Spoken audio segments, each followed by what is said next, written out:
For the EFD, Mr. Bloom has 2 minutes. Commissioner, Mr. President, I rise again, I'm afraid, to make the same old hoary speech that I have been making here for several years, and that is, it is my opinion that you do not really understand the concept of banking. All the banks are broke. Bank Santander, Deutsche Bank, Royal Bank of Scotland, they are all broke. And why are they broke? It isn't an act of God. It isn't some sort of tsunami. They are broke because we have a system called fractional reserve banking, which means that banks can lend money that they do not actually have. It is a criminal scandal, and it has been going on for too long. To add to that problem, you have moral hazard, a very significant moral hazard from the political sphere.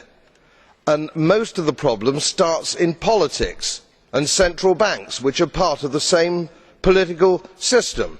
We have counterfeiting, sometimes called quantitative easing, but counterfeiting by any other name. The artificial printing of money, which if any ordinary person did, they would go to prison for a very long time.